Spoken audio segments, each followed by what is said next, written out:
Call the meeting to order now and ask first of all if there are any apologies. There are no apologies, Convener. Declarations of interest. I'd like to declare interest in the rolling action log item 433 as I have an allotment. Thanks for that, Councillor Bissett. Any other declarations of interest? If not, then we'll move to the meeting of the 16th of October in a minute. Councillor Michael John, in my absence, you chaired that, but you had to move that as a correct record. I'm happy to move it, Convener. Second. Anyone? Councillor Alexander, thanks for that. Convener, just before we move on, and that just a brief correction. I understand Councillor Flynn submitted his apologies, so it's just a brief technical correction on that. Thanks for that. Rolling action log, pages 17 to 19. Questions or comments? Okay.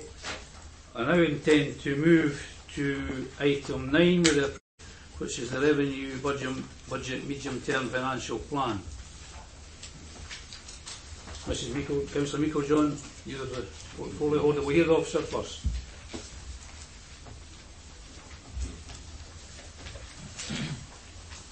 Mr. Smale. Thank you, Convener.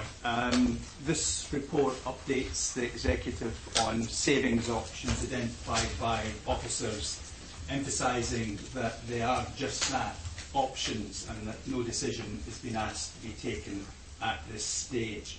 The opportunity is also taken to provide the committee with a broad update on budget-related matters. Members can see the relevant recent history and context in section 3. I'm just running through some of the key elements there. At 3.1, just drawing on the decision taken back in September, where a significant decision was taken to disaggregate the 60 million plus budget gaps over the 5 years and allocate them at service level. The primary rationale behind that was to help us confront the scale of the financial challenge that we face, and also the extent of transformational change required to address budget gaps of that magnitude. Para 3.2 mentions the ongoing work of the All-Party Member Budget Working Group, which has been meeting regularly, and indeed has had early sight of a draft of the paper before you this morning, and will continue to meet during the currency of the budget process. At 3.4, the paper highlights a key and indeed very clear message from the Accounts Commission, emphasising the importance of robust medium-term planning to address the need for financial sustainability by councils. We've also got the backcloth of the expectations flowing from the Best Value Review. And at para 3.6, I may just read it out because I think in a few words it encapsulates what this is all really about. What it says is, it must be recognised that by the end of the 5-year period of the medium-term financial plan, the council will be smaller, fewer buildings, fewer staff, and will be delivering fewer services, and those that it does retain will be delivered in a radically different way. And I think that captures the essence of the challenge that we face going forward. The next part of the report gives the important context initially of the UK budget before going on to the Scottish Government budget next month. We've obviously had the Chancellor billing this as an end to austerity, which is perhaps a little bit optimistic given the backcloth of the demographic pressures being faced going forward, the big issue of low productivity, and of course we've also got Brexit casting a continuing shadow. On the upside though, the budget did trigger a significant sum of Barnett consequentials for Scotland of circa £1 billion, just below in fact. That's over 3 years, not one, and a significant proportion of that has been allocated for health, and the Cabinet Secretary has indicated that he will direct the share of those consequentials to health.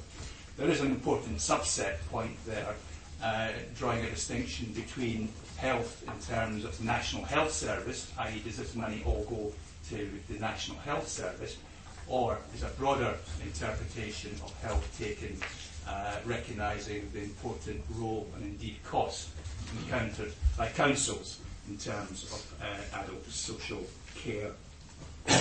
We note at para 414 that the medium-term position will be very much determined by the spending review which will take place next year by the UK government, with a clear flow through to the position in Scotland. So we have the Scottish Government set to announce its budget on the 12th of December, with the local government settlement provisionally available, but not officially, that same day. And it's unlikely to be formally announced until the beginning of the following week, when the necessary checking has been done. You may recall last year there was a very significant error found in the settlement, which, given the volume and range and size of the spreadsheets involved, perhaps it isn't too surprising. Anyway, that checking period then hopefully will deal with that. There's quite a few elements in the mix. We, or at least it's being flagged by independent parties, that the block grant perhaps is better than assumed. But on the flip side, tax revenues are less than anticipated. We've got the new framework, the new fiscal framework, with the important relativities between economic performance in Scotland relative to the rest of the UK being a key determinant of the Scottish Government's financial position going forward. And of course, the Scottish Government's own priorities. It's for them to decide how the overall budget will be split, and their priorities were set out in the recent medium-term financial plan that they prepared.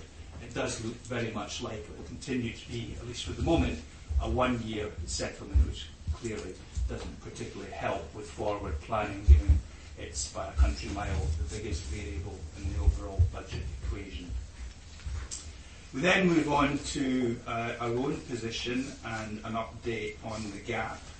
As we noted at 421, rather than adjusting on a piecemeal basis as and when changes in the multitude of variables that inform the gap take place, we look to adjust when there's more material change, and that indeed has happened, particularly with respect to teacher pension contributions. This is handled by the UK Treasury, a triennial valuation. It was on our radar because we got caught with this 3 years ago, and we built into the medium-term financial plan a provision that we thought would be satisfactory, and indeed it was significantly more than the cost that hit us 3 years ago. In the event, the sums coming through are significantly greater than we assumed, and that's the primary cause for the movement. It's not the only one, but it's a primary cause in the movement in the projected gap for next year, from 14 million to 18 million. This affects all councils across the UK. It's not a uniquely Scottish Government or Scottish local authority problem, and there's quite vigorous lobbying going on with an endeavour to try and get at least some proportion of that covered by central government support, and hopefully, at least to some degree, that will transpire, but at the moment we don't know if it will. And it's worth noting that the last time this happened, there wasn't any support forthcoming. As I say, there's a few other adjustments we've taken the opportunity to mop up. So a deteriorating position in terms of the overall gap, but the key position will become evident on the 12th of December or shortly thereafter when we get the settlement.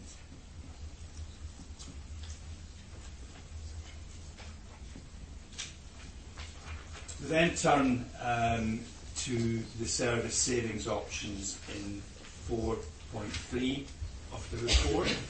accepting that this is very much work in progress at this stage, and the table at 431 summarises the position. It's very much worth highlighting there that, albeit it looks to be a reasonably comfortable position insofar as the identified savings across the various service areas match the scale of the gap, the difficulty with that is they aren't really options, because it would require members to take all of them to achieve the or to close the gap, if indeed it proves to be 18 million. So very clearly, additional savings options need to be identified, and those that are listed there, were they not to be pursued, then they need to be replaced by alternatives from somewhere else. The breakdown for each of the three council services are appended in a summarised format. As members will be aware, the early part of the month, the Director of Children's Services took a report to that committee outlining the approach being taken for savings within his service. We also need to factor the Community Trust, Falkirk Community Trust, and the Integration Joint Board into the mix. These are independent bodies, albeit closely aligned with the Council. They require to follow their own governance protocols. We've received the business plans from both those organisations, and they will be presented to Council on the 5th of December, which allows members the opportunity to assess what's been submitted and to give any feedback to those bodies as appropriate.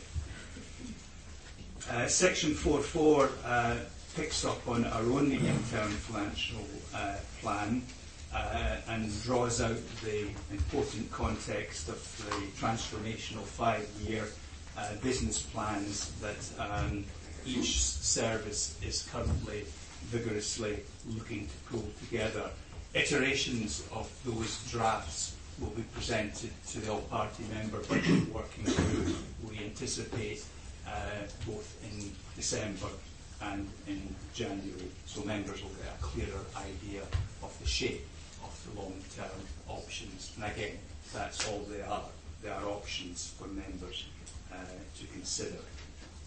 Section 4.5 of the report summarises an early assessment of the web-based consultation on the budget that was undertaken. Further analysis is currently being undertaken and interpretation, and that will be furnished to members in due course. Of course, there are other strands to the consultation beyond that element. There's been and will continue to be engagement with parent councils. There will be engagement with community councils, and of course we've got the quality and poverty impact assessments that each saving option is required to have. And workforce is a very significant further dimension to that in terms of our own staff and our trade unions, and the importance of that is reflected in section 4.6 of the report. 4.7 just picks up a couple of other considerations. COSLA have launched quite significant lobbying document which is currently in play with a view to try and make the case with relevant stakeholders across the Scottish Parliament and beyond to look for a more favourable settlement than might otherwise be the case. And we also note that there seems to be a degree of momentum gaining traction for further look at council tax and indeed other potential local taxes such as the tourist tax. So I would expect there to be some reference to those elements when the budget's announced on the 12th of December. So that's where we are up to now. Section 4.8 of the report, the table there, casts an eye forward through to the end of February to the main Budget Council meeting. As I've touched on already, the Council meeting in early December will receive the business plans from the Trust and the Information Joint Board. We've got the Scottish Government Budget and Settlement 12th of December.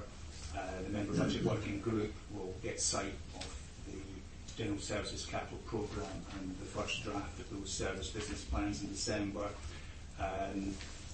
Again, in January, the same group will pick up on the HRA rents and capital, which, as you recall, we disaggregated from the main budget report, which I think was generally held to be a positive development, and Council itself will consider those reports at its meeting in January. And as I say, the conclusion of the cycle is the budget report in 27th of February. And just jumping to the conclusions, I think the essence of what it's saying there is that we continue to face an extremely challenging environment with difficult decisions required to be made by members in terms of getting us to a position, the statutory position, where we have a balanced budget.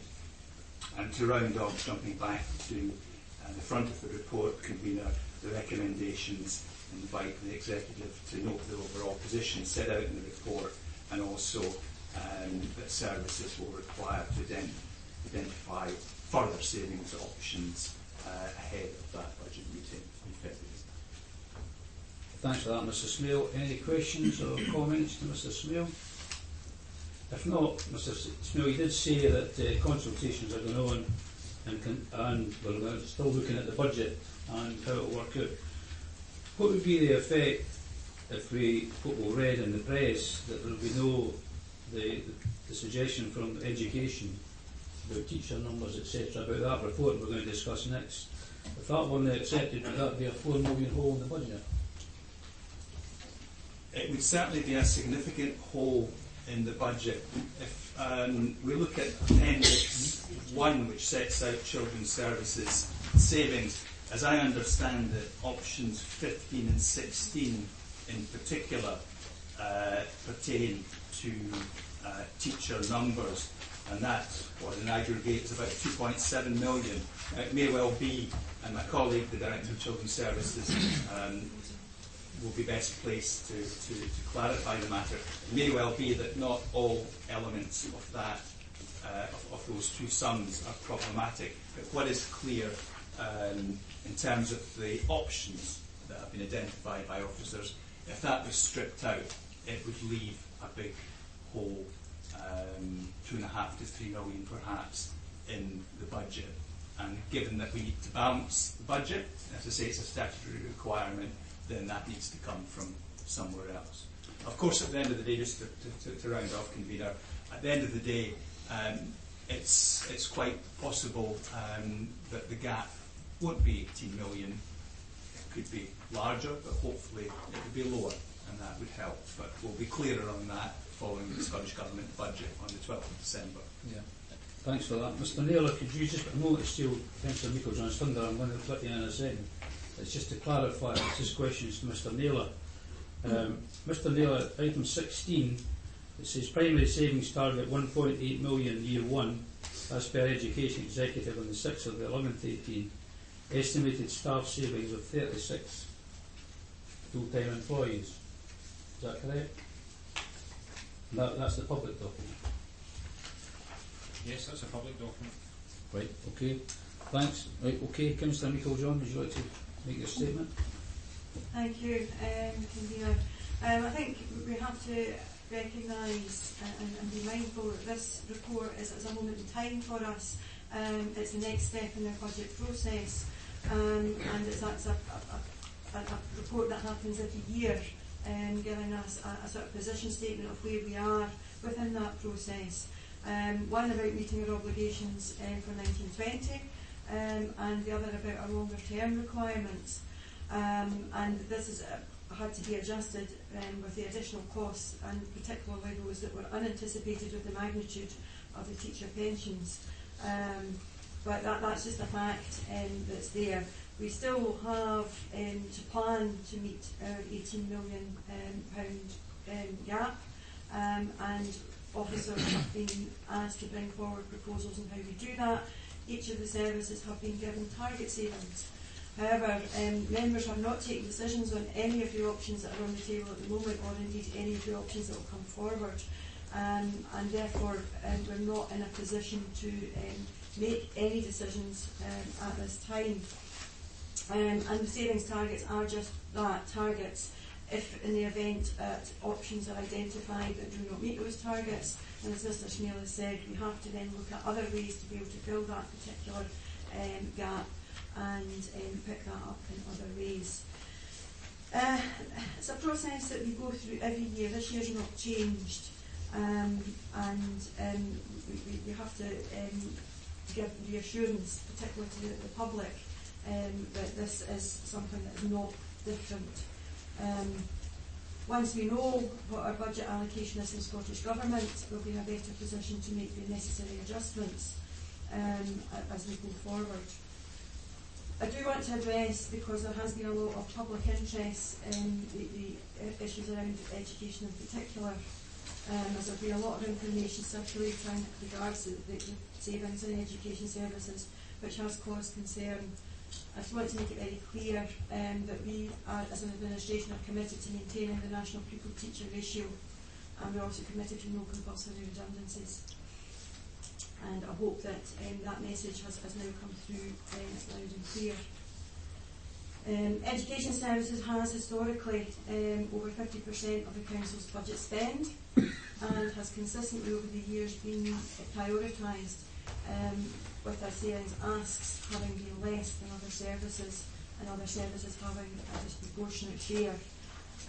This is the same again this year, that priority has been given.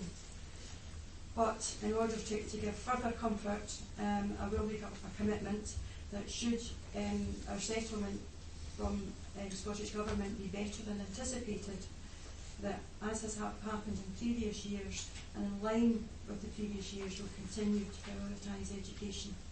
And I hope that that will give parents some comfort that we are committed to the best possible education for our children.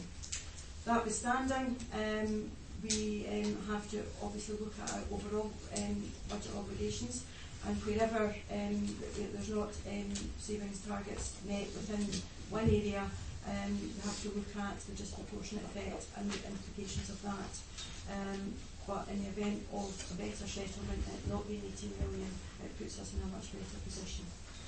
I would just like to acknowledge, having met with the Parent Council chairs last night, their manner and cooperation was very much appreciated.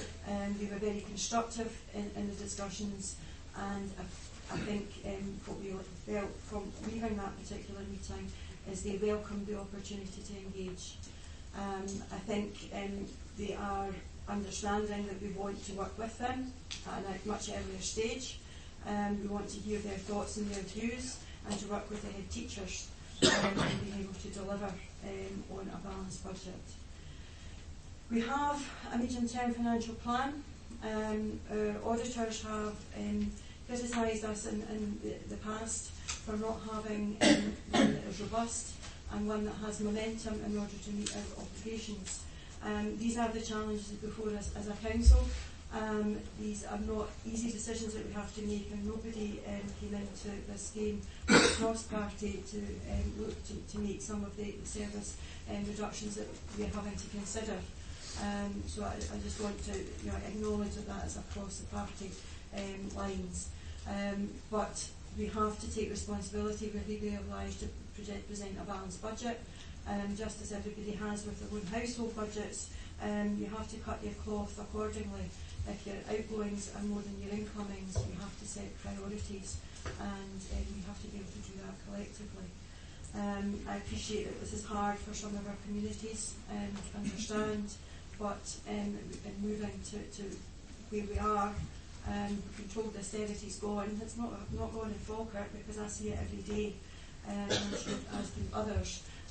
but we have to be able to work with our communities to communicate how we can actually deliver the best possible services for them, and some of that means changing what we do, and that will help in our longer term plans. I'm happy to move the report. Thanks for that. Seconder? Second the report and reserve the right to come back in. Okay, thanks. Any questions or comments to Councillor Meikle, John? Councillor Coombs first, then Councillor Bissett, then Councillor Nicholl. It's not a question. Would you speak up because other people are back to hear? I thought I was loud enough. No, you're not. It's a question, first of all, for Mr. Naylor. The table shows that 5.9 million is your share of the budget gap for this year, and 29 million over the next 5 years. Can I just ask, if a service doesn't meet this year's target, so if there is a shortfall in children's services reaching that 5.9, does another service, another department within the council have to take more cuts, or does your shortfall carry on to the next year? Somebody on this? Right, on you go. As Mr. Smale has outlined, there are a number of factors that are at play here, one of which is what is the overall total of the gap. The target of 5.9 million that was agreed at the previous meeting of the executive is something that we are working forward to attain. We will generate a list of options, getting as close to that figure as we possibly can, and it will then be for members to take decisions about what things from our list they would wish to pursue, and indeed from any of the other lists that are prepared from the various other services, including the IJB and the Trust. So our job at the moment is to put options on the table to get as close to that total as possible. Okay, thanks for that. So the list that you have provided so far for options came to a total of 5.3, which was somewhat short, but not a million miles away from 5.9. So if you were to take the almost 4 million out that has been predicted for the teacher numbers that is now being rescinded, how would you say that you would possibly achieve your target?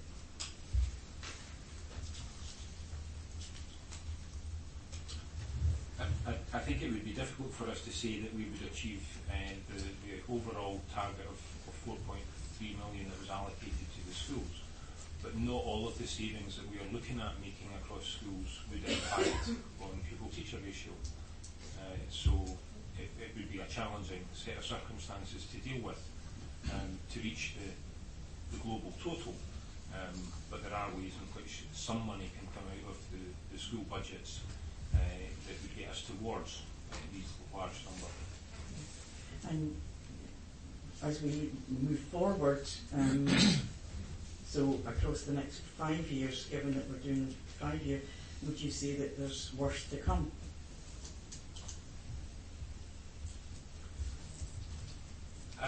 I think the strategy that the Council has set out is one of transformational change, to transform the way in which services are organised and delivered. In my personal professional view, that would not just relate to the organisation within Falkirk, it would relate to the organisation of the delivery of school education probably across the land in order to release the sorts of numbers that are required. So it's a very challenging set of circumstances moving forward. It certainly is. I appreciate what the council leader is saying now, that 132 posts is not now going to be lost. And I just wondered if we're doing that without compulsory redundancies, there's a table in another item here, in item 5, saying that over the whole of the council there was only 27 voluntary redundancies last year. It's item 5.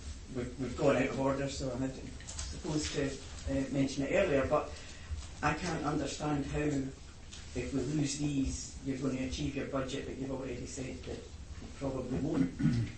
The other concern I have is that if there was no intention ever of reducing teacher numbers, why then were there 86 post reductions on that list on a public document, which has obviously caused a lot of concern with staff and, more importantly, with the thousands of parents that have reacted to it. I appreciate that it was a proposal, but there were numbers given, and I understand that these numbers had to be given to make the cuts required because of the budget gap. When we discussed the process of asking head teachers to find these savings at the Education Executive a couple of weeks ago, I stated then that what we were doing was actually in effect asking them if they wanted us to break their arm or break their leg. This isn't about empowerment. This is a hashed version of the head teacher's charter, a charter which head teachers rejected outright and the Scottish Government shelved. So when Councillor Meikle-John said just now that nothing has changed, I beg to differ. Never before have we asked head teachers to inflict their own pain on themselves, their staff and the parents.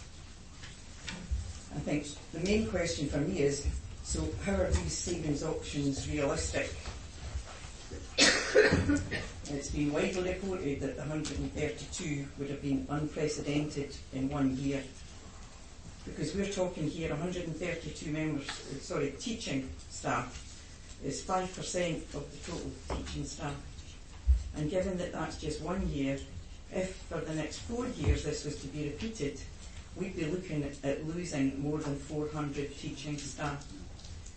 Surely Mr Swinney can't keep telling parents that education is a #1 priority, while his colleague Mr Mackay's budget is responsible for cutting services like this.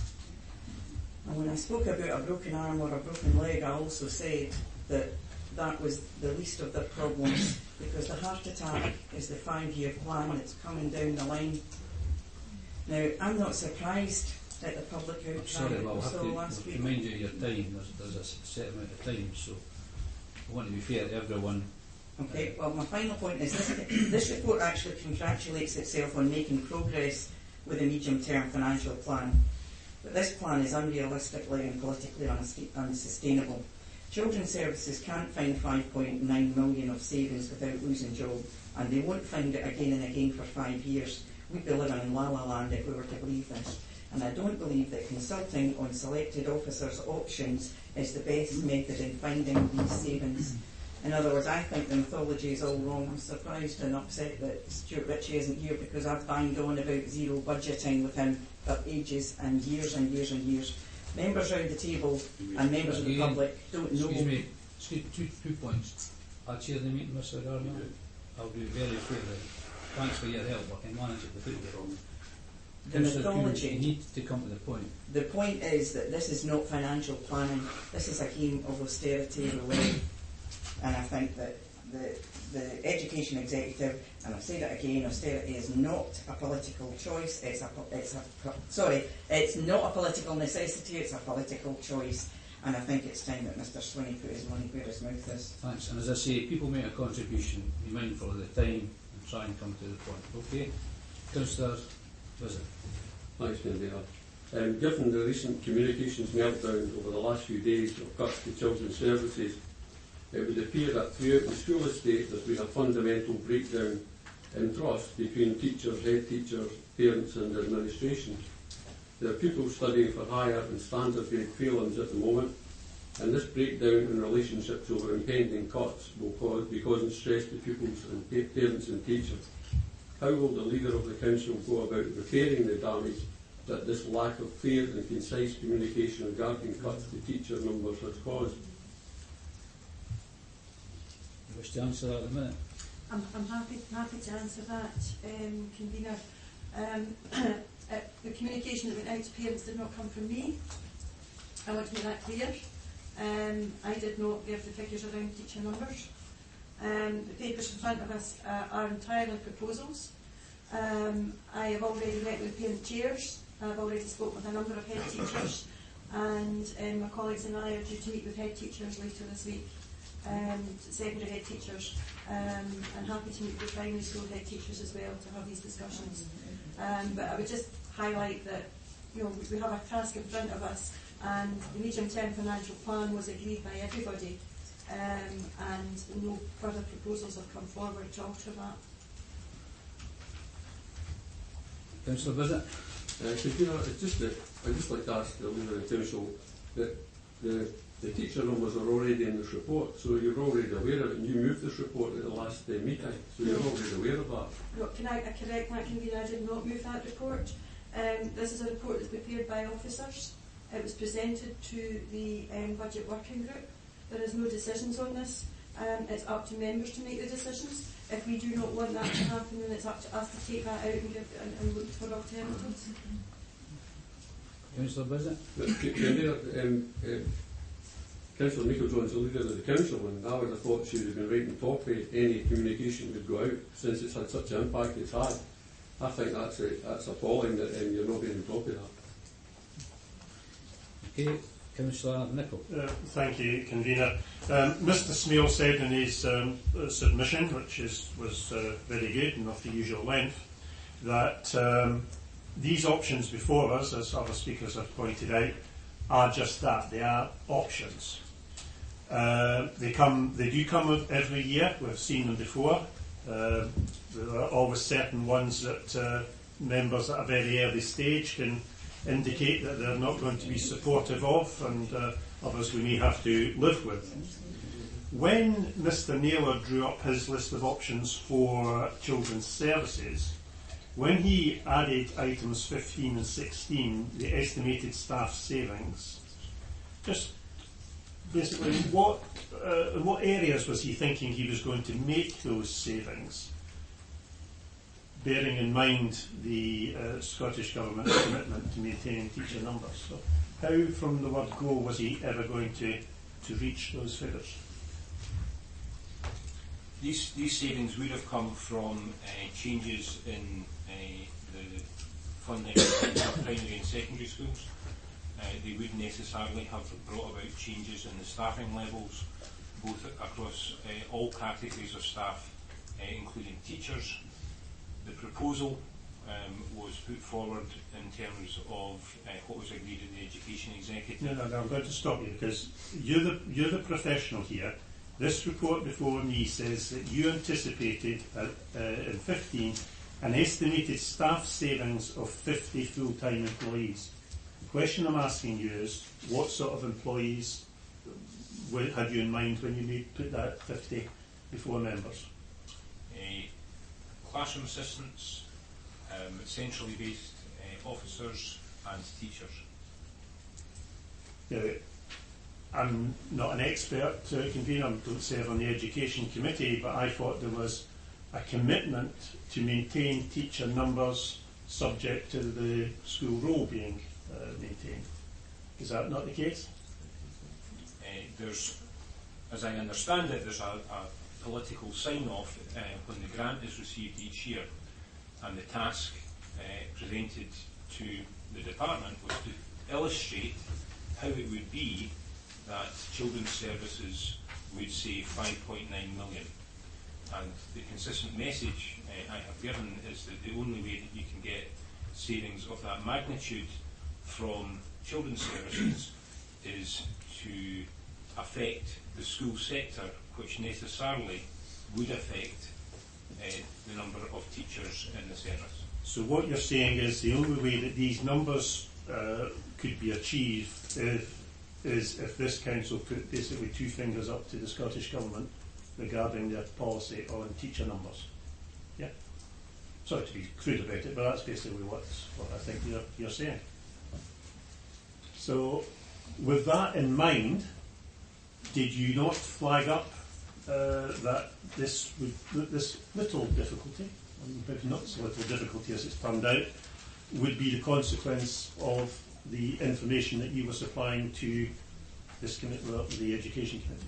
Yes, it was stated clearly in the Education Executive report. Right. So at the end of that meeting, again, being mindful of time. I've hardly started. At that meeting, or following that meeting rather, a letter was issued.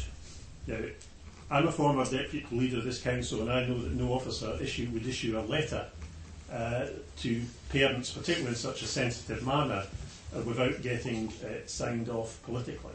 So I am making the assumption that the letter, which originated in Sealock House, was signed off by the leader of the council and the convener of education. The letter that I issued was drafted by myself, conferred with other senior colleagues and sent to parent council chairs and copied to the relevant elected members. I did not seek permission from the elected members, nor did I ask them for any input to the content of my letter. My letter was framed around what was specifically stated and agreed unanimously at the Education Executive.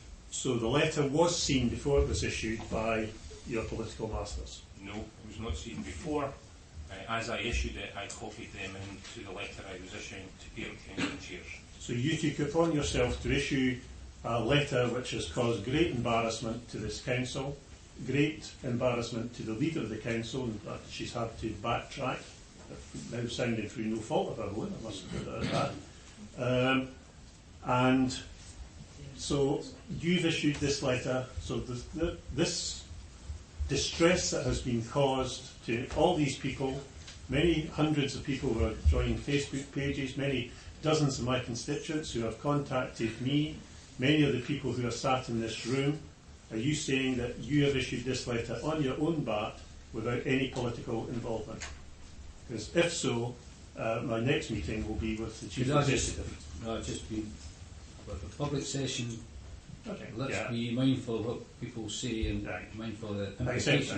Accept that convener, but quite clearly this situation has arisen. You'll understand that we understood that it was the responsibility of the leader of the council. I'm now hearing things that would cast doubt over her responsibility in this case. So I'm always quite happy to acknowledge convener when something is not as I first thought. But from the information I've got today, I quite clearly have to reconsider my view. I should give notice I'll be moving an amendment, and I should also say that I am mindful as well that the Education Executive approved the methodology of the letters to go out. Not the actual wording of the letter, which is important. Thank you, Convener. Firstly, I'd like to thank Councillor Nicholl for his input there. And secondly, I'd like to pick up on something that Councillor Bassett said when he was talking about communications. Let me give you some feedback from my meeting last night. It was a meeting attended by, it was almost 40 parent council chairs. And since a lot of this has been played out in social media, this is a summary that's been, or some of it that's been posted on social media by the organiser. Good evening, folks, and many thanks to the parent council chairs who attended our meeting tonight. Councillor Cecil Meiklejohn, Councillor Paul Garner and Councillor Danny McHugh attended to clarify the council's position and answer questions from the chairs present. Most people that I spoke to after the meeting said that they felt better having been informed of the facts and they're clearer regarding the big picture, and they're glad that they were given this opportunity. They were also glad that there was going to be no redundancies and the pupil-teacher ratio would remain the same. Head teachers are currently coming up with plans tailored to their own schools. I want to be crystal clear. This was the quote they took from Cecil. I want to be crystal clear that we have absolutely no intention of impacting on the national pupil-teacher ratio. That is simply not going to happen. No individual will lose their job, or are we planning compulsory redundancies. Councillors gave assurances to the meeting that the SFLA assistants would be protected as they are seen as a vital role within our schools. Parent council chairs must support head teachers through this process and offer suggestions. I would like to thank the chairs and the organisers for this meeting. It was a good opportunity to get our point of view across, and it was, I think it was positively received.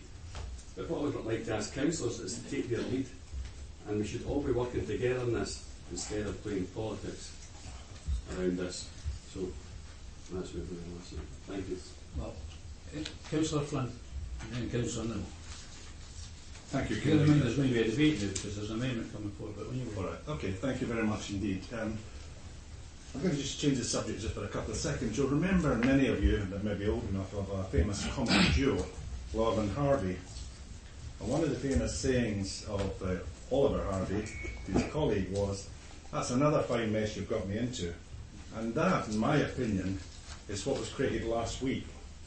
Because I sat at a parent council meeting last Tuesday, and there was no letter in front of the chair of the parent council. In fact, the chair actually asked the rector and that, what was going out to the parents.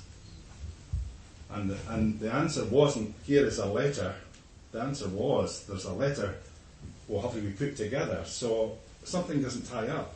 I was quite fortunate as well on Friday to be, forget the venue, RSPB Skinflats, where MSP Angus MacDonald said, "I must leave early because of an emergency meeting at the council."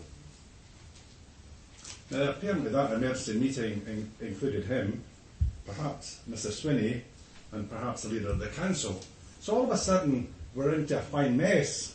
But what I'm really concerned about, and this is what I care about, are the thousands of parents out there, the thousands of children, head teachers who have been empowered. It's a wonderful word, isn't it? The balance between empowerment and passing the buck is paper thin. To put the pressure on head teachers that are working in excess of 60 plus hours a week and senior staff is totally unfair and is not equitable in this day and age. Head teachers should be running their schools, teaching their children, reducing this wonderful gap that the SNP keep talking about. But anyway, my question is, to whoever wants to answer it, that, okay, we've got the agreement to protect jobs, but as we know, schools run in an academic year. Any budget proposition regarding redundancies would take effect from August next year. So I would like a guarantee that in this academic year, which starts next year, next August, the jobs are protected to the following year, 2020. Can I have that guarantee, please? I'm happy to say that no compulsory redundancies isn't time limited. Sorry? No compulsory redundancies is not So, time limited. Right, so 2020 is guaranteed then, there'll be no job losses. Our budget only comes into play come April anyway, but that's not something that hasn't been said last year. I've said again this year. So I don't see what the issue is. So no compulsory And can I redundancies. just, for sake of clarity, there was no emergency meeting last Friday. The meeting with the MPs and the MSPs was a planned meeting for them to be briefed by officers on our growth deal proposals. So what, sorry? Our growth deal proposals. That was the meeting in relation to that. There was no emergency meeting. So that. So you wanted someone to go through to the Scottish Parliament No. to meet John Swinney? No. Didn't he meet John Swinney at the Scottish Parliament? No. Councillor Nibble? Oh, thanks, Convener. Let's rejoin the real world and come back down to planet Earth for a while.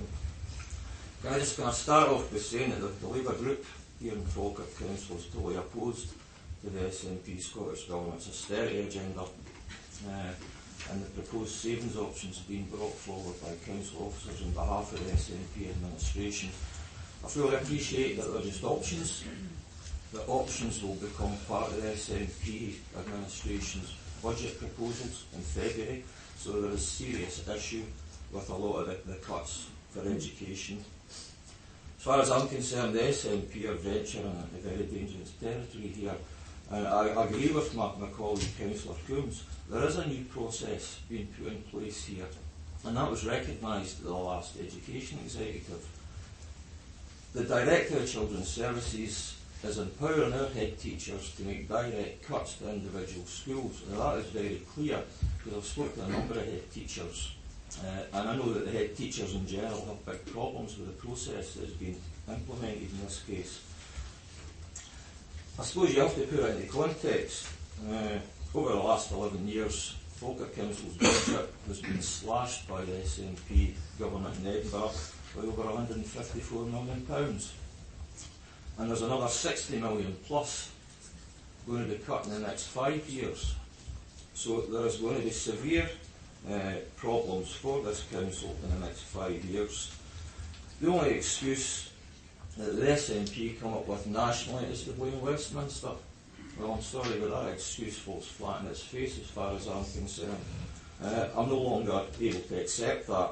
Not that I accepted it to start with, but you have to remember as well that the SNP in Edinburgh are responsible for setting the budget in Scotland, and it's not the Tories in Westminster that are responsible for setting the priorities up here, it's the SNP, and that has to be remembered as well. Really, just to wind up, and I know time is an issue, I would call on the SNP Scottish Government to fully fund Falkirk Council along with other local authorities in Scotland who have been severely affected by the cuts over the last 11 years. And as I said, we've got another 5 years in total to come. And it's going to impact on our children's education. There's no way of disguising that. There's going to be serious implications for our children and for schools. I contacted an officer in Sealock House recently. We've actually met our teacher quota. We're sitting at 13.5, and that is what we should be sitting at the moment. Any cuts to that is going to mean severe consequences for our schools and for our teaching staff. The targets are set by the government. If we tend to breach the targets, we're threatened with being fined. Now, as far as I'm aware, that hasn't happened in Scotland yet. There's been no local authority fined for breaching their teacher numbers, and certain local authorities have breached it and carried the can for that. But I'm not so sure that's a road that we want to go down. I'll leave it at that at the moment, convener, because I've been going on a bit. Fine, thanks for that. I'm going to move. Sorry? Sorry. Councillor Alexander. Thank you. So Councillor Nimmo doesn't believe that the Scottish budget's been cut by £2 billion year on year. No, I didn't think so. That's the reality. 19. Local government are receiving the same percentage of the national cake, just the national cake was shrunk somewhat. Can I ask the Director, were targets set for you last year? We're back to this time last year. I would need to go and check. It would be of the order of something between £2 and £3 million, I think. Yes, so targets were set. Targets were discussed frequently around the corporate management table, and we presented them to both the budget working group, which was cross-party, and to the administration group. And the year before that was targets set? Of a similar order. Okay, thank you. Do you remember if the targets were met? In the case of reaching a list of options that got to the number required, yes, but in no case where all of the options taken by any of the administrations I've worked for in Falkirk. Right, so effectively the target was met by yourself, but altered by members? That's correct. Yes, and so effectively the department didn't reach the targets financially that it was trying to do. So really, those two years examples demonstrate quite clearly that the process around us now is the same process that we've run in the last 2 or 3 years, at least. In terms of the 5-year plan, Mr. Smale, can you give us a reassurance that if circumstances change, and the financial long-term projection changes also? Yeah, I mean, it's a projection, it's an estimate, and as I touched on in speaking to the report, it's informed by a multitude of different variables, everything from demographic assumptions to pay awards to grant and so on. So these variables ebb and flow. Sometimes they all go one way, sometimes the other, sometimes they cross-compensate.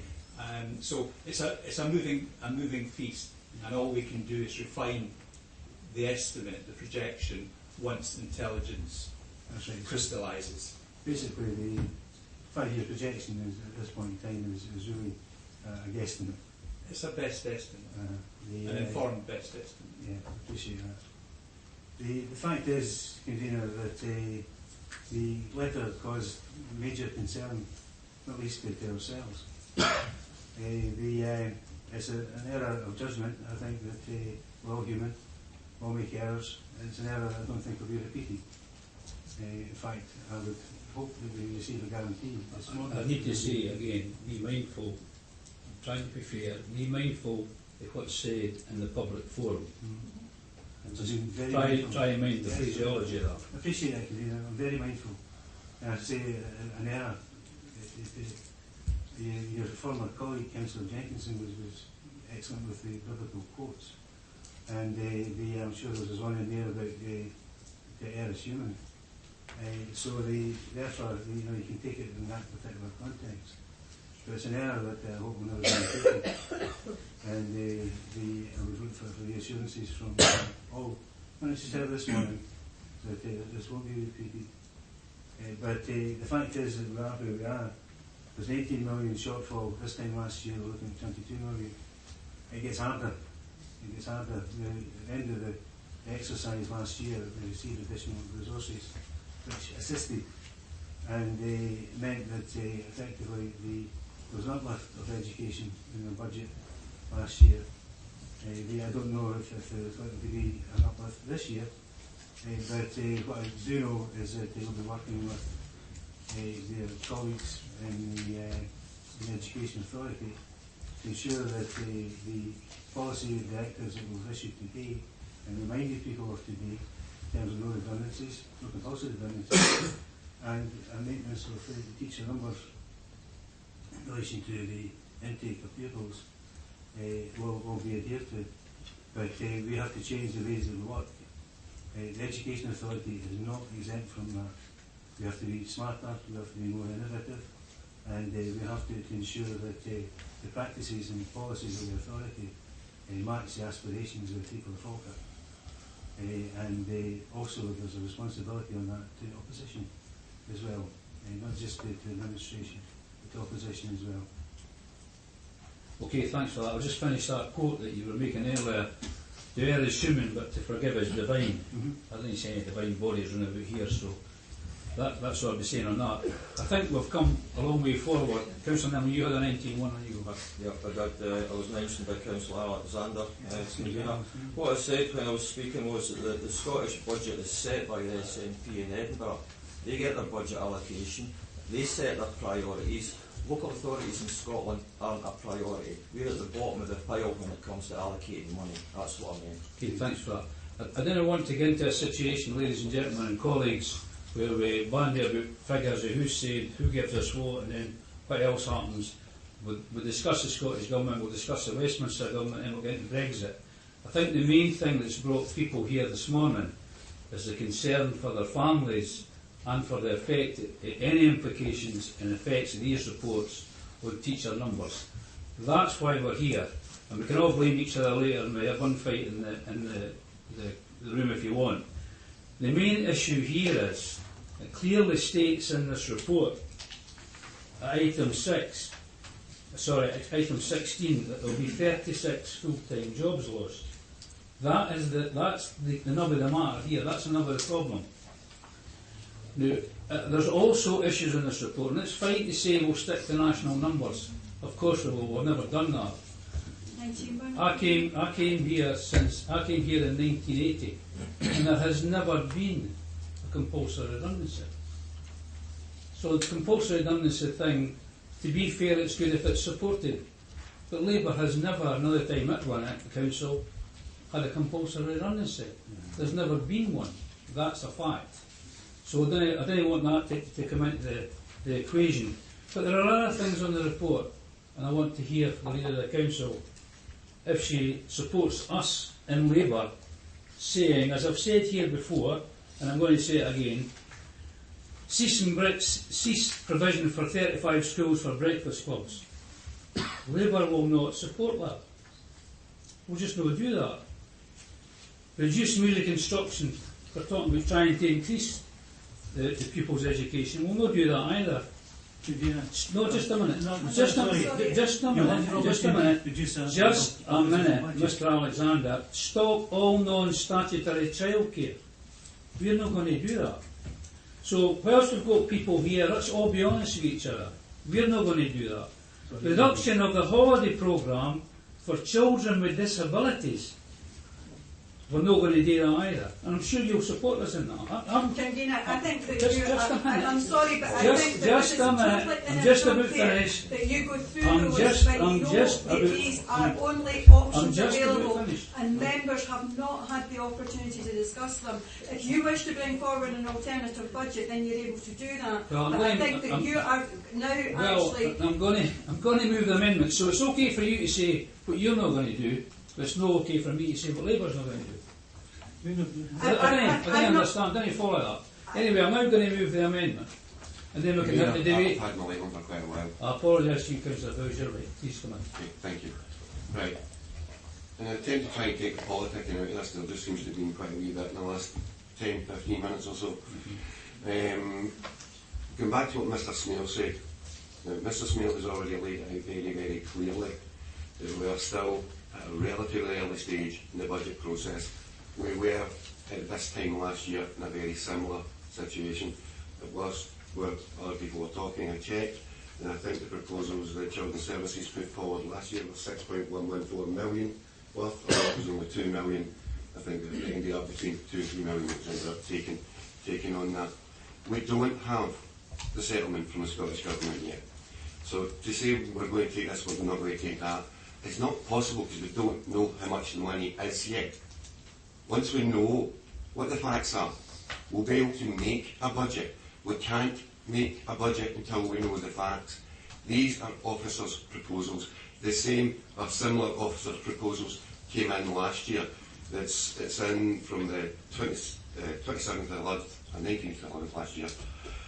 It just, there's just too much in here that's going on that we really need to be concentrating on what we're doing, taking the best for the people of Falkirk, not politicking, please. I ask every councillor in here to please stop politicking. Right. Thanks for that. But I've gave a commitment on the record publicly, and I stand by that commitment. And I assure you, no matter what the budget says, and no matter what the settlement is, the things that I've just said won't happen. We will not support. And if we don't support it, you can't get it What's your through. alternative? So, well, we've not seen your alternative yet. We're waiting to see the final figure. And I understand, Miss Meikle John, you were in John Swinney's office on Friday. I was not in John Swinney's office. The amendment is, Convener. now you've been bad in class, Mr Alexander. No, Mr. The executive, You cannot amendment, make allegations. the amendment, Mr Alexander, we've been through this before as well. The executive notes the huge levels of public concern at the proposals for cuts in schools across the district. The executive agrees to refer this report to the council so that all members have an opportunity to ask questions and discuss this issue that is important to our communities. That will give us time, that gives councillors time to further question officers, principally in relation to the matter of when letters were issued and what was the motivation behind that and how all that came about. That's been the main concern here today. I move that as an amendment. Convener, I'll second the amendment. Can I ask a question, Mr Smale? Mr Smale, in my recollection, there's a report going to council, particularly around the business case for the trust and the NHIB, so there will be a budget report going to council on the 5th of December. That's correct. Yeah. So these issues will be discussed. These are issues we want discussed. Okay, right, thanks. Right. Well, I think what you've heard that there's already a budget meeting, budget report, budget. Yeah, okay, that's fine. Well, that'll come back up then. So do we need to do an amendment? Yeah, we need to do an amendment. Yep. You got done amendment? No, no, we're doing an amendment. There's already a report on the agenda. Mr Moody? It's open to the executive to refer any matter before it that's within its decision-making competence to the council. That's a clear understanding order.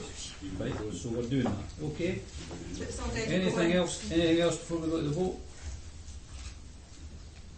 Right, okay. Mr. Moody? Can we have the amendment right, please? Sorry, you can sum up. Could we see a copy of the amendment? That would be helpful. Mr. Moody, would I do sum up?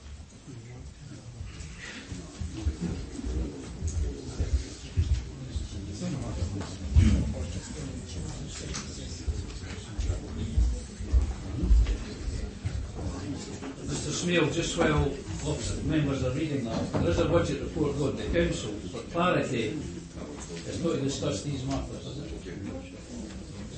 No, the focus of the report is on the two business. Excuse me, could we just get a wee bit of silence?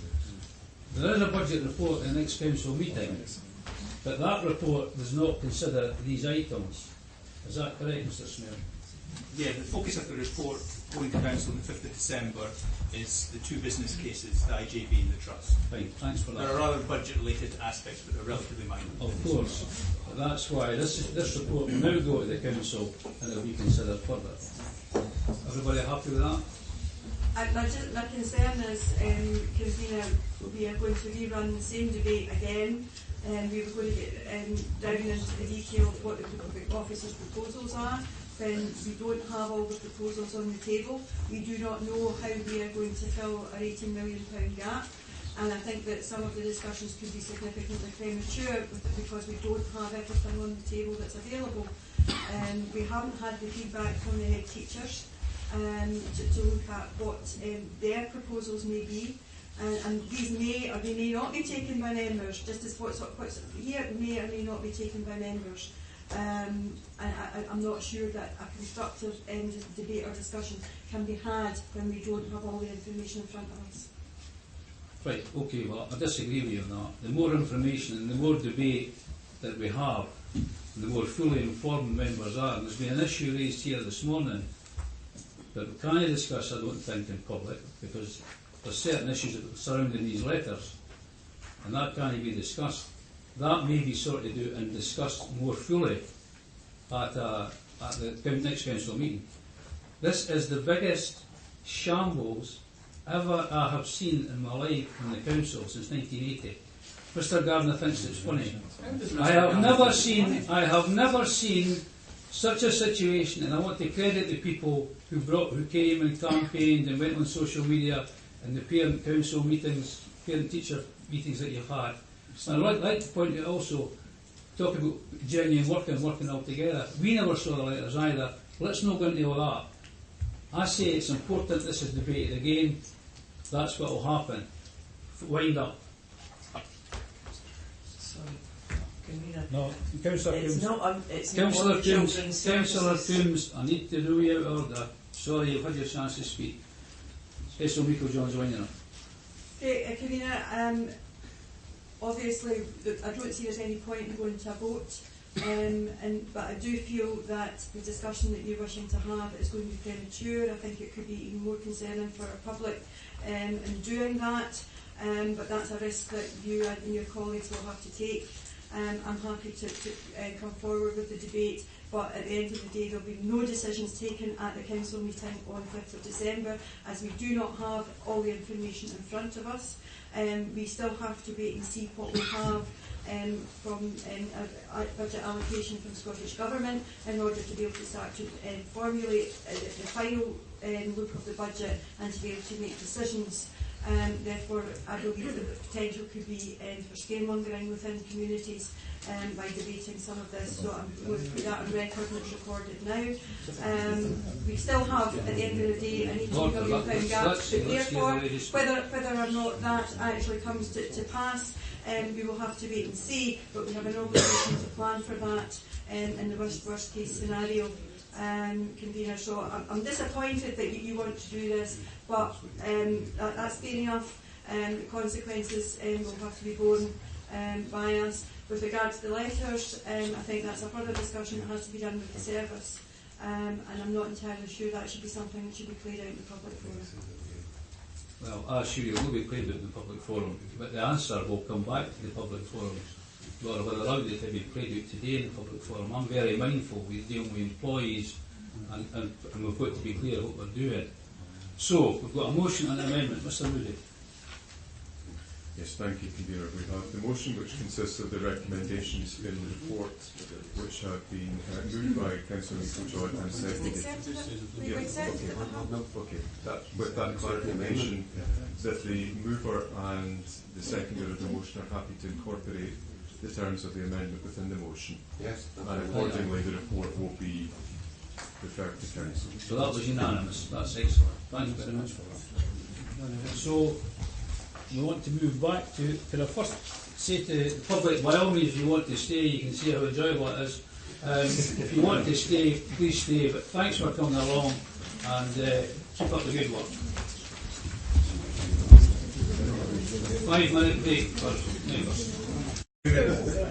We will now move to item 6. Sorry, question, item 5. Okay. Karen Aldi. Thank you, Convener. This is a report that has been referred to the Executive from the Trade Unions Partnership Forum. Trade unions have considered a number of items at their last meeting for referral on to the Executive. 3 policy documents for agreement and 1 item for noting. The policy documents they have are the adverse weather policy, which is aimed at assisting managers in how they manage employees in both a sensible and a caring manner, at the same time as being required to deliver a service during periods of very bad weather. In the policy we have updated it based on recent guidance that's come out, as well as some learning from any recent weather emergency events. So we have some additional explanations around weather emergency warnings and what action should be taken in each of those, some guidance around school closures in those situations, and additional guidance on the communication that should happen with different groups to make sure that everything is communicated appropriately.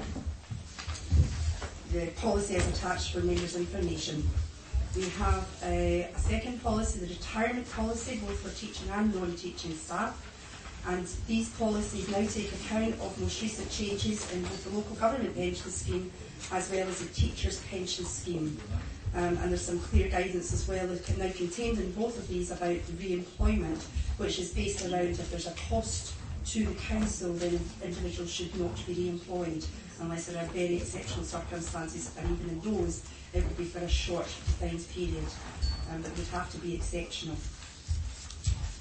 We also have the discretions policy for the local government pension scheme attached, and we are required to publish our discretions for the pension, and because the local government pension scheme has been updated recently, we've now updated those to reflect those. The main changes are provided in the pack and summarised for you, but the main change is around a new entitlement to allow employees to take the pension from age 55 onwards up to pension age, but with an actuarial reduction and without employer consent.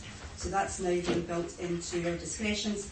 That does in turn mean that we would be changing one of our discretions where in the past there was an employer option to allow an employee to take the pension but only in compassionate and exceptional circumstances. We're suggesting that that now be removed now that all employees have the same clear option to do that. The final paper that's contained in the pack is a detail on the number of voluntary severance and ill health retirement cases that have happened during some team meetings in previous years, along with the associated costs and the savings that have come from those. The recommendations can be as set out in section 2 of the report. Thank you. Thanks for that. Any questions or comments? Councillor Meikle. Convener, as indicated, this has come through the Partnership Forum. I think particularly around the adverse weather, I think we welcome the updated policy and the lessons learned from last year's Beast from the East, which has highlighted some old working practices that we've now had to update, but also gives clarity, particularly to managers, so that there's a consistency across the workforce, and everybody, those particularly in the essential services, know exactly what they're doing with regard to emergency cover, etc., and what the obligations are on us as managers. And similarly, but in relation to the local government pension scheme and teachers, it's all been through the partnership forum. Comments have been taken on board from the trade unions in relation to that and being incorporated. So I'm happy to move the report. Thanks for that. Second. Second, Thanks for that. Is that agreed? Agreed. Can I just make Sorry, one comment? can you go, Councillor Coombs? Three strikes again, I'm not running. It was just to say that on item 5, can I just check my understanding? The table on page 61 seems to say that last year, is it Karen I'm looking at here? It seems to say that there was just 27 voluntary redundancies. And I get that that excludes teachers, but given the conversation that we've just been having regarding saving money, and the biggest cost to the council is obviously staff, am I reading that table properly? 27 across the whole of the council. Yes, that's correct. There was 27 cases last year. Now, last year we did not actively encourage applications, so these are cases that employees have voluntarily came forward without us actually speaking to employee groups about options, because you'll recall from the saving options last year, there were very few implications for staff within those saving options for the 18-19 budget. As we go forward, there is communication that has already gone out to managers to say that they need to make sure that staff are aware of the saving options that was in Brian's earlier paper, and that there is an option within the text that's gone to managers for them to speak to employee groups and encourage them to think about voluntary severance. Now, when we've done that in the past, that has always generated a level of interest that's higher than what we got last year. So it would be part of an active communications programme that we'll have with all employee groups. Right, I think, I'm just doing a wee mental arithmetic here, I think I've looked it up to, at the moment, from the options that have come forward, it looks somewhere in the region of 175, just a quick count. And it just seems that that's a huge, I understand what you're saying, that last year you didn't look for it, but to get from 27 to 175 across the same. If you do, however, look at the 2 previous years, you'll see that numbers were relatively high. So 160 in 15-16 and 135 in 16-17, and that was through active encouragement of employee groups to consider these types of options. And we also have the options around redeployment, etc., that are set out in Brian's report that we would be looking at as well, not just severance. Again, I just wonder how much meat you can cut off the bone if we keep getting people to go and let them go and let them go, how we actually provide a service. But anyway, that's all. It was just that number that struck me as low. Thanks. Thanks for that. Anyone else? If not, then we'll go. Sorry, I must change it. No, sorry. I will remember that you'll always try to catch me. I'll change the colour of my jacket. Yeah, you're on the same, very similar, the same graph as Councillor Coombs. If you look at 4.3, there was one teaching employee that accepted voluntary severance in the same time. I think it was trawling, I think is what you still have done in the previous 2 years. It doesn't tell us, unfortunately, how many teachers were involved in the previous 2 years. I don't know if that detail is there. Are they not on a different pension scheme? No. Convener, we didn't actually write to teachers or talk to them about severance in previous years, so that would be why numbers were so. Thank you. Okay, right. Thanks for that. Item 6 is provision of free sanitary products in Councillor Michael John. Oh, sorry, officers first, thank you. Thank you, Convener. Convener, this report is seeking approval to provide sanitary products in council offices, and we'll have seen this subject evolve over recent months, which is linked to poverty-related issues, and particularly as far as their workforce is concerned, it's around in-work poverty. And committee will be aware that the Scottish Government are now providing sanitary products for students in schools, colleges and universities, and that started in September this year. So this report is about what the Council may want to do in terms of its workforce from a workforce perspective. We have around 200 workforce locations that are managed by the Council, and you'll see in section 4 the context of as having around 1,300 staff who are part-time, 4,000 female employees in the age range who are most likely to require these types of products. We don't anticipate that all female employees within those groups would require or want those products. So in section 6 of the report, we have estimated a take-up that would be a best guess at this point in time to start off an initiative such as this and to keep it under review, and that would be based on a 10% take-up, which would cost around £10,000 to provide products across the council buildings, and that would come from within existing budgets. And the recommendation given is at section 2 of the report. Thanks for that. Mrs. Amigo, sorry. Rico John, I apologise. I appreciate your mind's elsewhere, Camilla. In a way, it's one of those reports that is tinged with a regret that we have to bring this forward, but I also believe it's the right thing to do.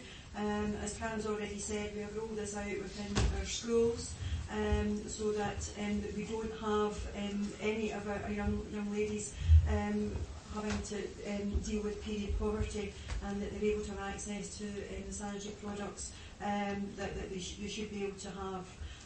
Similarly, it's regrettable that we actually have in-work poverty, but that's a symptom of where we are within the austerity agenda, and that we actually have employees having to rely on welfare benefits, despite having the real living wage and us being a living wage employer.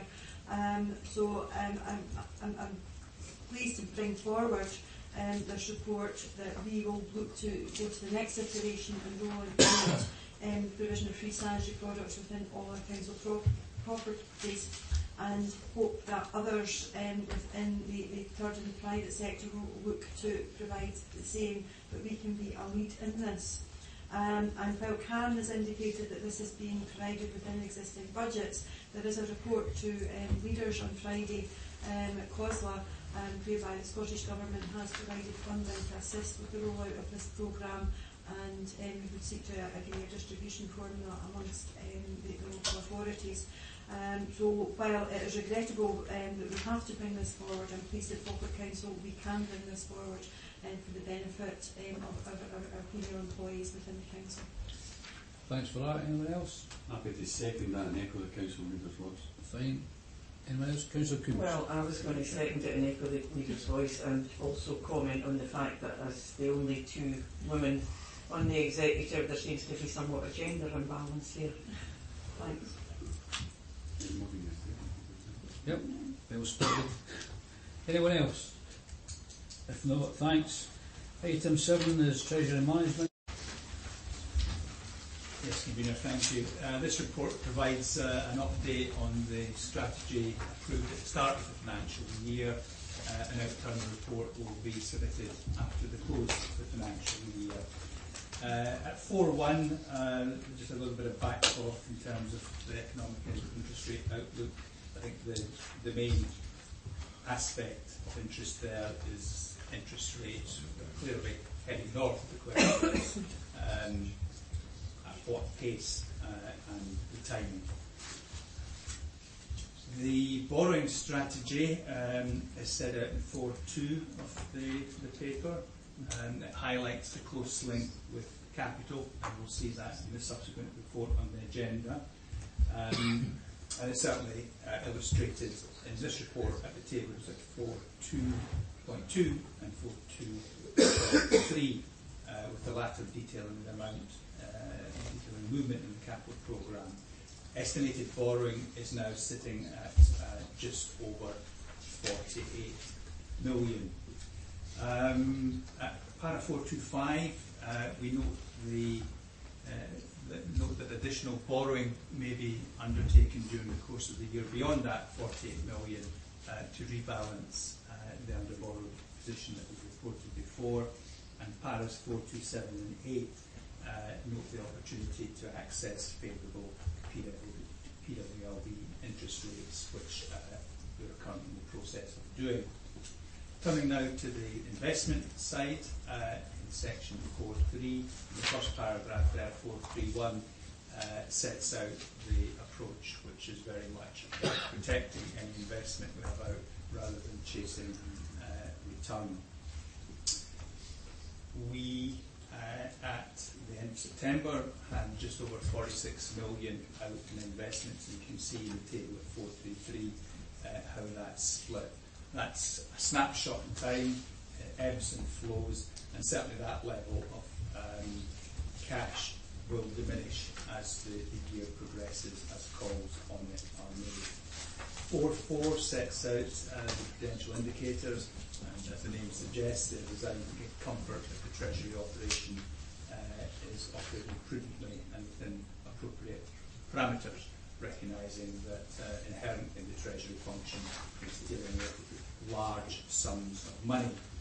And just drawing your attention perhaps to the table at 442, the bottom half of that table, you can see that we've not got anything under variable interest rate category, and that clearly is a sensible position to be in, given what I was saying earlier about the expectation of a rise in interest rate. 4.8, we make mention of some benchmarking and append some information of our chart at Appendix 2. Appendix 2, just showing the relative position of our investments. Again, snapshot in time, and we're sitting comfortably in the middle of the range of councils across Scotland.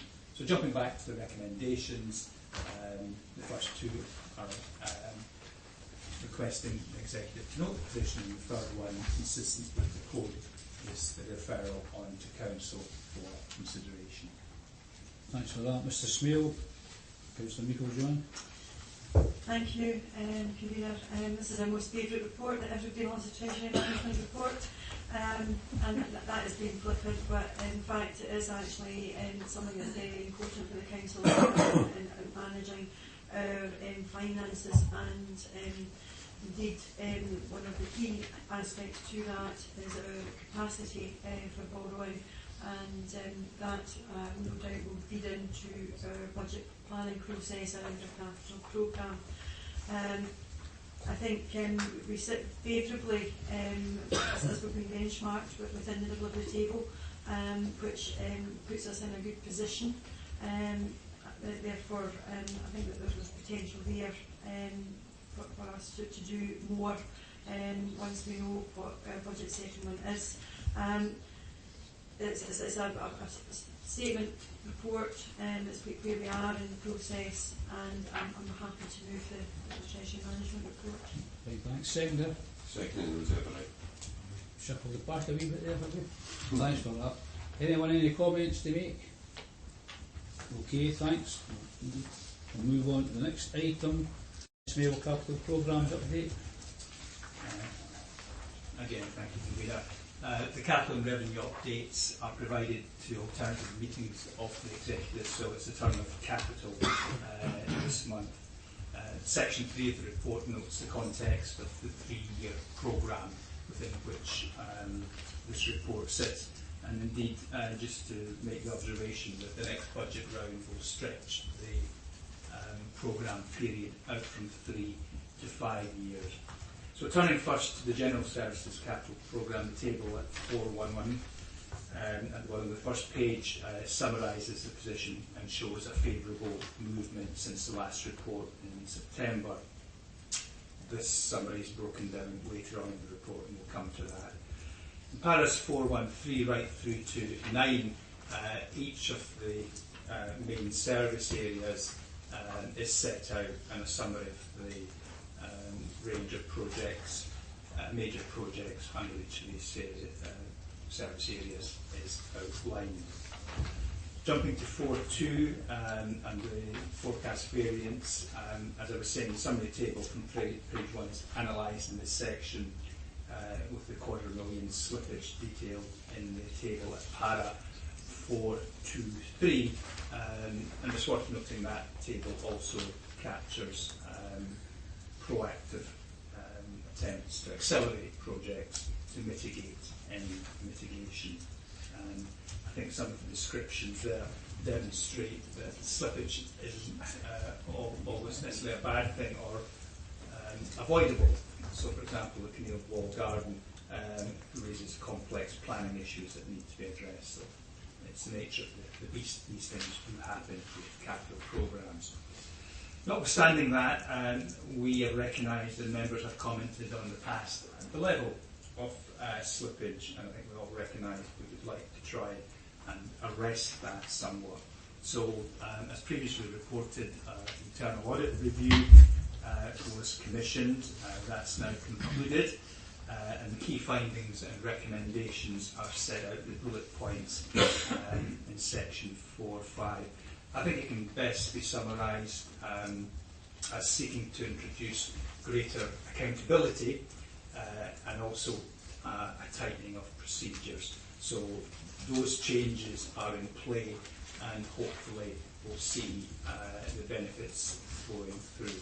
As I say, it won't make slippage go away. What we're looking to do is to avoid or get round what might otherwise be viewed as manageable slippage. We then turn to the Housing Capital Programme, the HRA, in section 4.6, and again at the front end of the section, the positions summarised in the table at 4.6.1, showing a movement of 2.2 million. Similar to the Census Capital Programme part of the report, the main areas of spend are summarised in the subsequent paras 4.6.3 to 4.6.8. In terms of resources in 4.7.1, we're just capturing, acknowledging an increase in the level of capital funded from revenue contributions. Prudential indicators, there's a suite of them attached to Appendix 4, and again designed to give comfort that, as 4.8.1 notes, spending plans are affordable, prudent and sustainable. 4.9 mirrors the linkage that was mentioned in the previous Treasury report, and just marries the position there.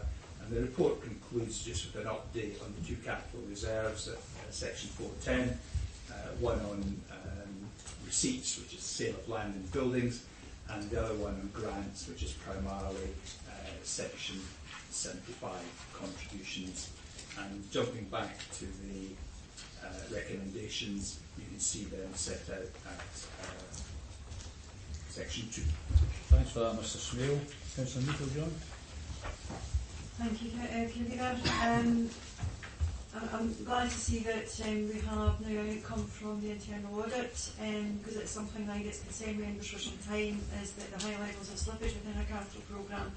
It is accepted, obviously, that because of the sheer nature of our capital programme, that there's elements that are out with our control.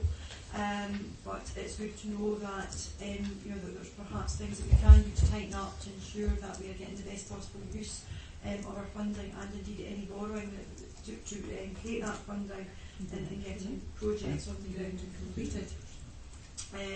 So I'm pleased that we have some recommendations there, and there's some actions that we can take in doing that, and that there's ownership of the projects within the capital programme. We've had a fairly robust capital programme over the years, and some of the particular projects will be coming to fruition, and obviously new projects will be coming forward, and that's likely to be seen as we move into the process. Similarly, we have quite an extensive and very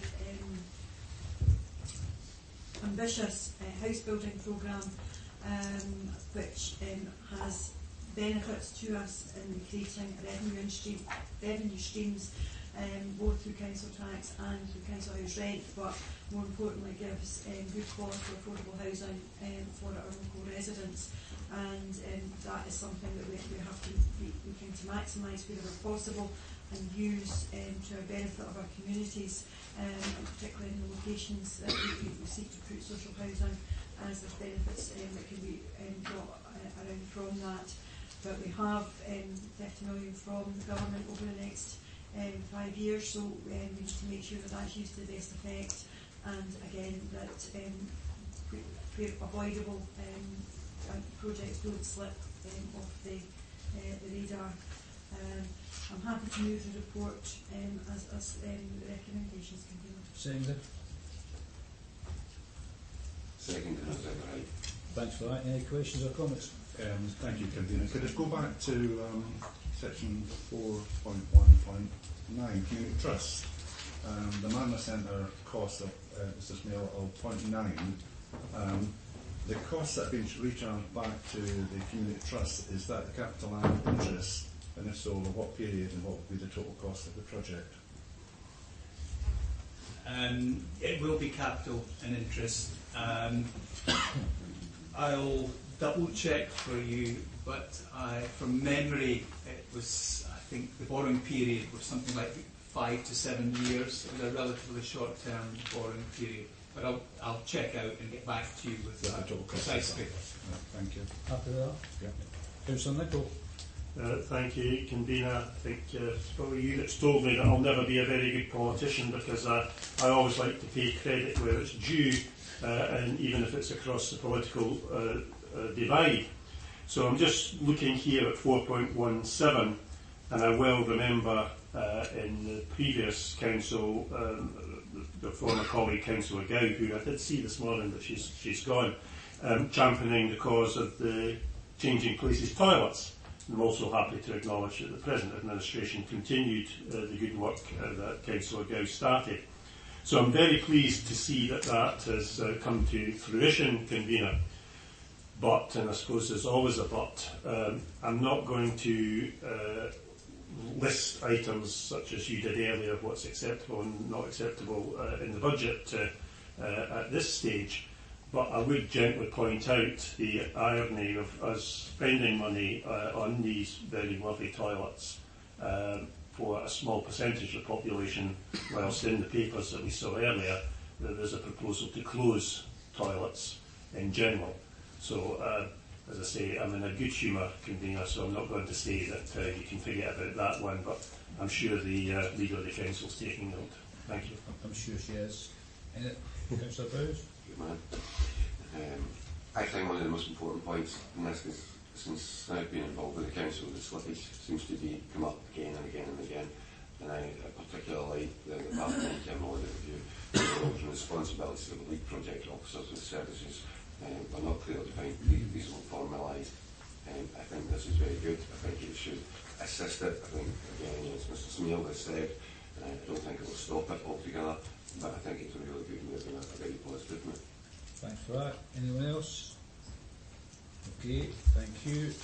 We will now move to item 10, the Townscape Heritage Initiative. Mrs. Geisler. Thank you, Convener. Yes, this report brings information to members in relation to the project itself, which has now been completed, and also proposals for the specific use of the specific end use of the refurbished SEPL, as members have previously considered. As I say, 3 end use options were previously looked at by members, and option 2 was favoured, whereby Falkirk Community Trust, who currently sublet property from the council on behalf of the Common Good Fund, that arrangement was to continue, and the trust will liaise with the Falkirk Historical Society in relation to the use of the property. The outcomes of the THI and perception survey reports are reported to members in section 4 of the report, and at 4.2 you'll see there's reference to a 5-year delivery period. It certainly seems shorter than that to me. For my colleagues who've been involved in this project since its inception, it doesn't seem shorter because they've actually been involved for over 9 years. I think there's a huge amount of dedication on their part to delivering this. But you'll see that there were a number of fairly ambitious targets that they gave themselves to meet, and I'm very pleased to see that they have met them all. I think that for me, not only the physical transformation that is evident to see if you are in the town centre, but also the level of the extent and the depth of engagement with the number of communities within the town centre and who use the town centre, whether it be businesses or residents or visitors, has really been quite phenomenal. There's been a significant and helpful level of engagement with young people through the schools, and there's also been opportunities for training for over 100 contractors, pupils, property owners, and particularly the homeless groups referred to in paragraph 4.5. And I think these are things that my colleagues should be particularly proud of, and something that's a very strong foundation, built a very strong foundation for us moving forward with the work that we will be doing within Falkirk Town Centre moving forward. As we say in paragraph 4.4, every street within the CARS area has had a shopfront improvement, and already we are seeing that best practice is being demonstrated, is being mirrored by other owners, which is what we hoped would happen. The THI has already been nominated for awards, and I'm very confident that will continue. Following the end of the project, it was recognised there was a significant degree of inevitable disruption during its implementation, but following its completion, its near completion this summer, there was a survey conducted, and the results of that survey are described in paragraph 4.9. I think members will agree that it is really positive outcomes, very highly positive outcomes, which just goes to show how much the transformation has been appreciated. Turning to the Steeple business case, the business case was to come back to members. It's attached to the report as an appendix in detail. As I've mentioned before, the Steeple is on the common good property, and that adds an extra layer of governance arrangements that require to be addressed. The improvement works that have been undertaken to the Steeple have meant that there is now access to all the heritage areas within it. It is, as described in the report, a significant legacy of the THI. I think it's the most significant legacy for a well-loved building within the town centre, and a really iconic construction as well. The detail in relation to the funding is described in the report, summarised in the report in paragraphs 5.4 down to 5.8, including the fact that there has been external funding obtained for this, and the significant work that the local Historical Society has done and will continue to do to support the implementation of this project. And we're very confident that this will help boost visitors' numbers into the town centre. The Historical Society do a marvellous job, and very confident that will continue. As I say, the detail behind these numbers is contained in the appendix.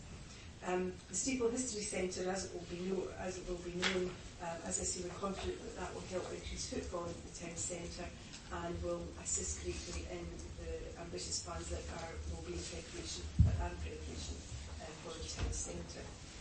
Public realm update is covered in section 6 of the report. Again, you can't help but notice it when you're in the town, is the quality of the project that has been delivered by the contractors. I have to congratulate them. They have delivered the project. They've been very cooperative both with the council and with the retailers who have faced the heavy end of the disruption, and they completed the work ahead of time, which was really very helpful.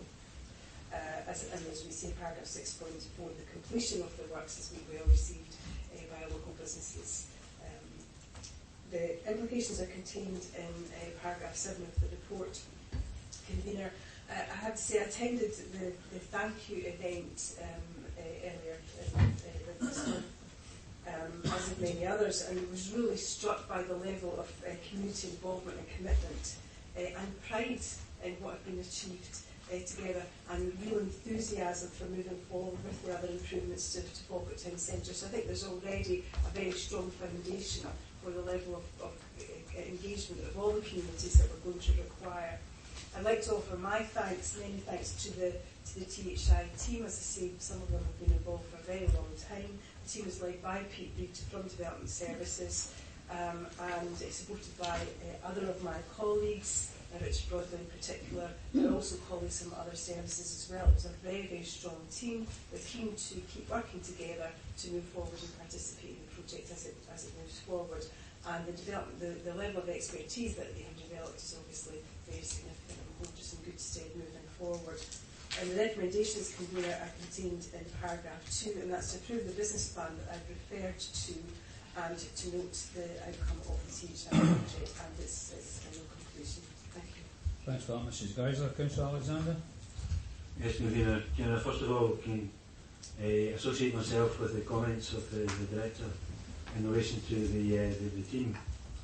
Pete Reid is an asset that is well valued, and that became very obvious at the thank you reception that took place, that he is well regarded by not just the community concerned within the town centre, but also the residents and those who frequent the town on a regular basis. The Heritage Initiative is the start of what we hope will have a programme that will see the radical change in Falkirk Town Centre and the switch from the traditional retail only to a mixed economy within the Falkirk Town Centre. Steeple is, as we said, is an iconic structure within Falkirk. Probably best represents, is best associated with Falkirk. It's certainly recognised internationally as well as nationally in some areas. And we've seen very much the rebirth of the steeple tender works that were concluded last year, or earlier on this year. The issue of funding was something that obviously was of concern as we had a shortfall. The Common Good has stepped in and has funded the gap for the next 2 years. It was unanimously felt that during that 2 years we hoped to find a more permanent solution to the funding shortfall, and that was best achieved with having 2 years security in relation to the funding from the Common Good. That was the overwhelming opinion of those members who are the members of the Common Good Committee. So all in all, Convener, I think, as I say, we congratulate and thank Pete Reid and his team. We shouldn't forget that the team captain is of course important, but no captain can survive without a team round about him. And Pete Reid certainly has a very, very good, qualified and very articulate team when it comes to promoting Falkirk Town Centre. So with that, Convener, I think this is a very positive report, and I'll just, as I say, reiterate my association with the comments of the Health Director. Seconder. I'm happy to second Convener and associate myself with the comments made, having attended a number of meetings during the works around THI, where people were less happy in the beginning, and to have now seen the transformation of the old part of the traditional part of Falkirk Town Centre, and speaking to the businesses now to how much they have welcomed this and have really seen the benefits of it, and the fact that they have, just through the understanding, work with us, and a lot of that's down to communications, as both David and Brun have said, with the team that's been on the ground, and their public relations work, and actually working with the retailers in particular, and getting those works done. We have something by way of a legacy in the town centre now, not just the physical legacy, but the added value of the young people who had the opportunity to be involved in the THI project and learn skills that may often not be seen as those that are terribly desirable now, but very much needed, particularly if we are looking to restore some of our historic town centres. I'm pleased that our iconic steeple has been refurbished, and we can now look to bring that back into use.